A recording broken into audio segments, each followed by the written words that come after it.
최근 글로벌 리튬 판가가 중국의 경우 어제자 기준 탄산 리튬 선물 가격은 14만 8,500위안까지 상승하여 달러 환산 시 일각에서는 한참 멀었다고 하던 꿈의 리튬 판가 kg당 20달러를 돌파하였습니다. 그간 한국 2차전지 주요 소재업체들의 주가 폭락의 이유가 8불까지 처박힌 리튬 판가였다는 점에서 이번에는 2차전지 주요 종목들을 전체적으로 오랜만에 차트와 함께 하나하나 살펴보겠습니다. 제가 지속적으로 문제 제기를 하는 포스코홀딩스의 주가는 현재 경합면과 염수형 리튬 사업장에 대한 밸류가 아예 적용되지 않은 수준의 주가를 전전하고 있습니다.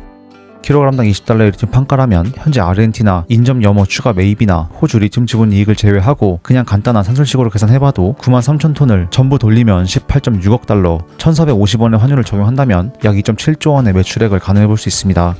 게다가 리튬 염호는 특히 수익성이 매우 좋으며 20달러의 판가라면 원가를 염수형 6불, 경합형 13불로 높게 잡아봐도 리튬 사업부 풀 가동의 경우 56.51%의 영업이익률을 산출할 수 있습니다.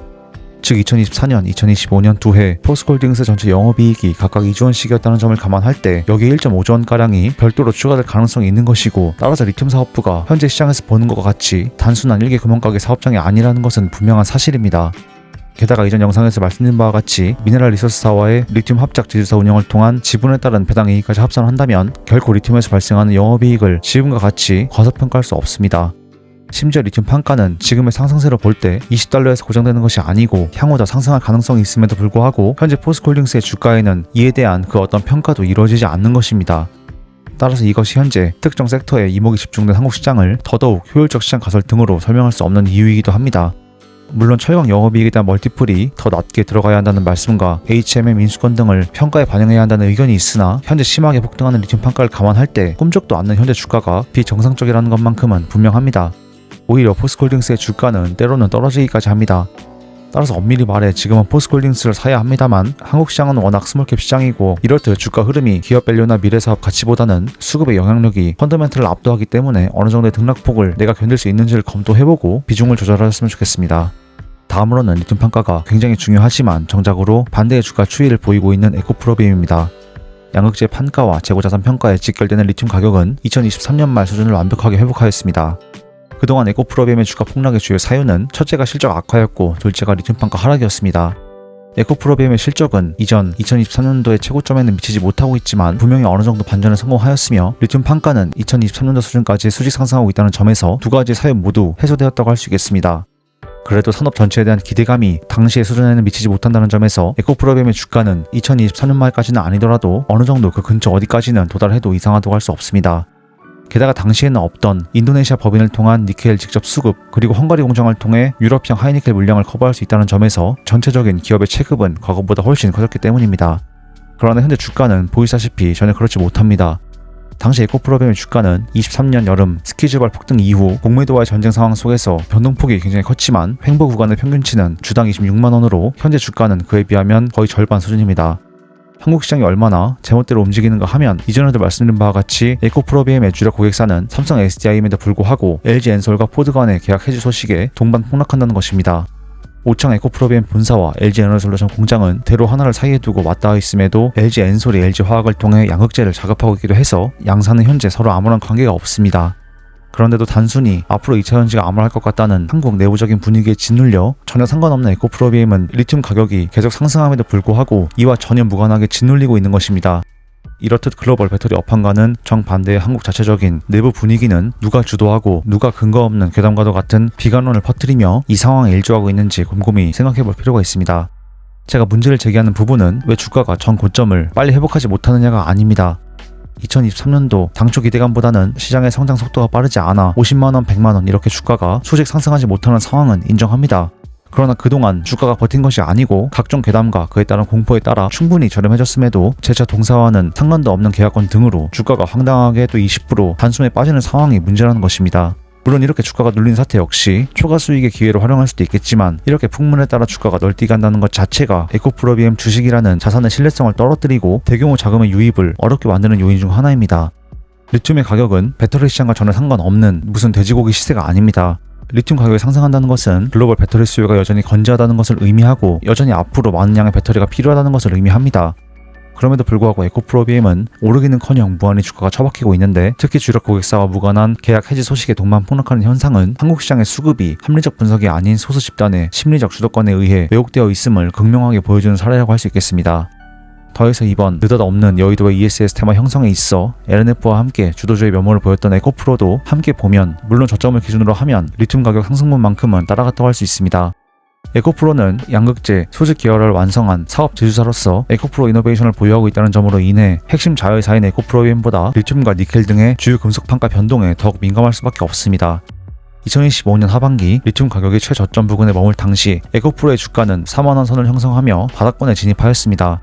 이후 리튬 판가가 상승함에 따라 7월 저점 대비 일정 부분 주가는 반등하였지만, 이는 과거 2023년 말 동사가 주도주의 면모를 보인 이후 하락하던 시기를 기준으로 보더라도 이에 턱없이 미치지 못하는 수준입니다. 특히 니켈 가격 또한 우상향 기조를 보이고 있는 상황에서 에코프로가 누려야 할 마진 스프레드 개선 효과가 주가에 반영되지 않는 점은 시장의 명백한 비효율성을 드러냅니다. 따라서 현재 주가는 리튬 판가라는 객관적 지표와 극심한 괴리를 보이고 있으며, 만약 향후 한국 시장이 정상화된다면 짓눌린 부분까지 회복하며 엄청난 추가 수익을 투자자에게 가져다 줄 수도 있겠습니다. 지금의 문제 상황은 이렇듯 상세하게 말씀드렸으니 코스모 신소재는 자체적으로 볼만한 포인트만 짚어보겠습니다. 코스모 신소재는 다른 여타 2차 전지 소재 업체들의 실적이 그야말로 최악의 구간에 빠져있을 때조차 단 한 번의 적자 없이 견조한 흑자 기조를 유지하는 독보적인 실적 흐름을 보여왔습니다. 과거에는 현재 동사의 양극재 생산 캐파를 10만 톤까지 끌어올린 3공장 증설이 완료되지 않았고, 리튬 판가도 앞서 말씀드린 바와 같이 현재보다 낮았던 시기에도 주가는 14만원을 상회하였습니다. 현재는 훨씬 개선된 생산 능력과 재무 상태를 보유했음에도 불구하고 2024년 11월 트럼프 당선에 따른 2차 전지 섹터 전체에 발생한 비이성적인 패닉장과 이에 더해 MSCI 지수 편출이라는 수급적 악재가 동시에 맞물리면서 발생한 낙폭으로 인해 바닥 시세를 전전하고 있는 상황입니다. 또한 월봉을 기준으로 코스모 신소재 거래량을 파악해보면 월 전체 거래 대금은 에코프로비엠과 비교하면 매우 작은 수준이고, 사실 여기서도 읽을 수 있는 대목은 MSCI 지수 편출로 단숨에 3분의 1 토막이 나던 2달간 거래량도 아닌 거래 대금만으로 보더라도 지금의 주가는 인위적으로 만들어졌다고 볼 만한 정황을 확인할 수 있습니다.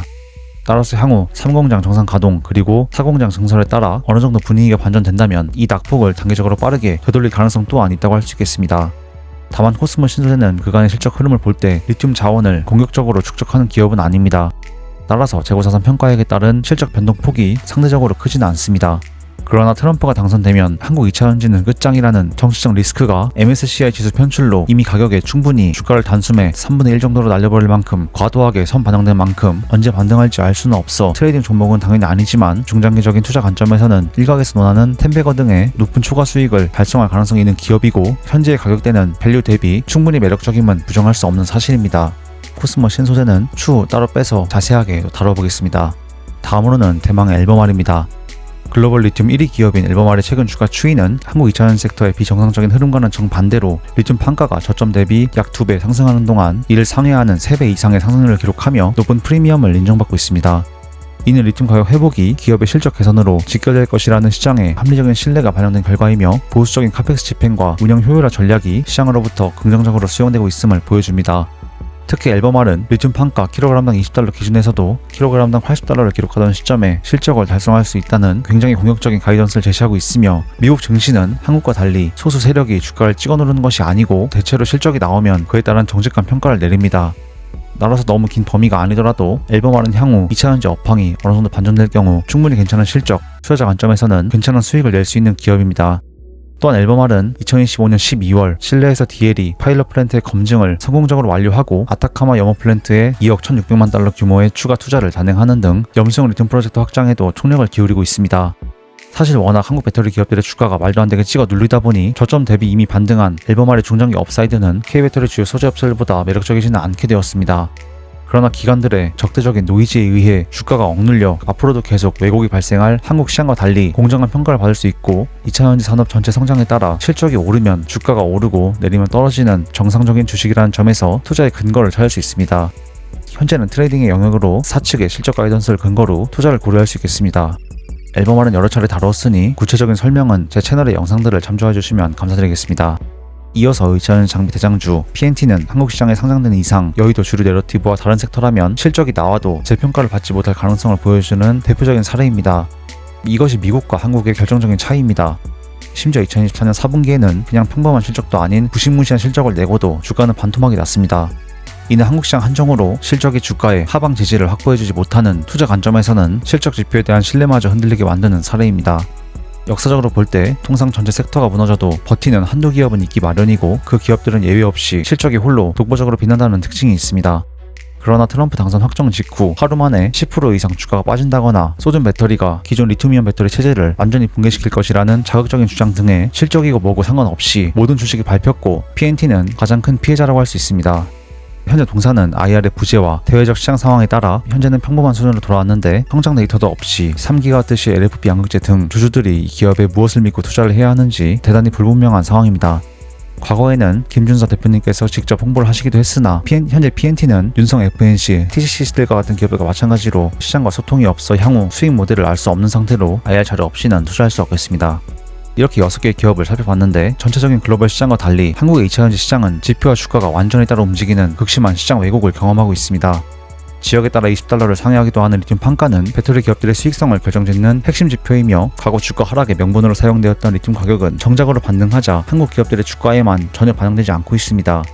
오히려 오르기보다는 400조 원에서 600조 원에 달하는 거대한 수주 잔고를 보유한 엔솔의 고작 9조 원과 19기가와트 규모의 계약 처리 소식에 섹터의 전체 주가가 20에서 30%씩 폭락하는 웃지 못할 현상이 벌어지고 있습니다. 이는 전체 수주액의 2%도 되지 않는 지엽적인 사건을 빌미로 시장 전체를 투매로 몰아넣는 비이성적인 행태이고 이 나라 주류 증권가가 앞장서 이러한 폭락을 앞뒤 시점에서 부추기는 상황에 대해 문제 제기를 하지 않을 수가 없습니다. 따라서 지금은 그 어느 때보다 시장의 본질과 기업의 펀더멘탈을 꿰뚫어보는 신중한 안목과 인내심이 요구되는 시점입니다. 그렇기 때문에 우리는 이제 이러한 구조적인 딜레마를 분명하게 알고 투자해야겠습니다. 글로벌 배터리 산업은 확실히 견고한 성장세를 유지하고 있으며 앨범알과 GM, 테슬라의 주가를 볼 때 공산 진영이 아닌 자유 진영의 배터리 산업도 분명 폭발적으로 성장하고 있습니다. 하지만 한국 2차전지라는 소수 집단이 내러티브를 주도하는 울타리 안에서만큼은 현재 이 상식이 통용되지 않고 있습니다. 이는 스몰캡화된 한국 시장의 취약성을 파고들어 숏 포지션을 주도하는 세력들이 양산하는 인위적인 노이즈의 결과입니다. 아무리 확실한 실적이 뒷받침되어도 이를 인정하지 않는 적대적인 시장 상황 속에서 단기적으로는 이러한 비정상적인 흐름을 피해 미장으로의 자산 이동을 고려할 만큼 상황이 엄중하지만 부인할 수 없는 압도적인 실적 발표와 같은 특정 이벤트를 기점으로 한국 시장 역시 글로벌 흐름과 같이 제자리를 찾게 될 것입니다. 따라서 장기적인 관점에서 K배터리의 가치가 본질적인 산업의 성장성에 수렴할 것이라는 믿음은 여전히 유효하지만 그 과정은 요즘과 같이 굉장히 험난할 것이라는 점은 인지를 해야겠습니다. 그렇다면 오늘 내용을 종합적으로 정리해보겠습니다. 현재 주가 폭락은 합리적인 논리로는 설명할 수 없는 비정상적인 스몰캡 한국 증시만의 특수한 상황입니다. 리튬 판가는 배터리 산업 업황의 척도이며 벌써 저점 대비 2배 이상 급등했음에도 불구하고 이미 한참 전에 공개되어 시장에 반영되고도 남은 30T 7,500달러 크레딧 종류 등의 악재들을 다시금 끄집어내 주가를 끌어내리는 여의도 증권가의 행태는 명백한 시장 왜곡입니다. 따라서 트레이더라면 몰라도 중장기 투자가들은 이런 헐값에 패닉스를 하기보다 업사이드와 가능성 등을 차분하게 따져보셨으면 좋겠습니다. 개인적으로는 국장에서 수급과 유행을 따라다니면서 투자하고 싶지는 않고 업사이드가 2차전지와 유사하지만 아예 움직임이 다른 원화를 기반으로 하지 않는 자산군도 좋다는 생각입니다. 리튬 판가 $20는 우리가 예전부터 꿈꾸던 엄청난 사건입니다. 따라서 지금 상황은 굉장히 좋음에도 주가는 이를 전혀 반영하지 않고 있어 저가 매수하기 좋은 찬스이지만 한국 시장만의 비이성적인 왜곡 현상이 언제까지 지속될지 예측하기 어려운 만큼 중장기적으로 이 풍파를 견뎌낼 수 있는 철저한 비중 관리와 리스크 통제에 집중해야겠습니다. 멘탈이 무너지지 않는 범위 내에서 끝까지 자산을 지켜내는 자만이 장기 투자가들이 낼 수 있는 최대의 결과를 얻을 수 있으리라 생각합니다. 저는 그 과정 속에서 독자분들께 트레이딩과 장기 투자 관점에서 모두 도움이 될 만한 자료들을 또 열심히 전달하도록 하겠습니다. 그렇다면 오늘 영상은 이 정도에서 마무리하며 혹시 구독과 좋아요 한 번씩 눌러주시면 앞으로도 이러한 제 최신 공부 자료들을 가장 빠르게 시청할 수 있습니다. 저는 자칭 전문가 애널들과 다른 차별화된 자료들을 만드는 컨텐츠 제작자가 되도록 하겠습니다. 마치기 전에 하나만 덧붙이자면 이 자료는 기자들이 또 악재라며 떠들어댈까봐 회원용으로 만든 자료인데 어떤 여자 애널은 전기차 산업이 완전 박살난 것처럼 표현하나 이는 사장님들 입맛에 맞춘 편파적인 자료 왜곡입니다. 10월 크레딧 종료 이후 예상한 만큼 전기차용 배터리 사용량이 감소했고 그 이후에는 평이한 흐름이 나타나고 있습니다. 거짓 보도에 주의하시기 바라겠습니다. 감사합니다.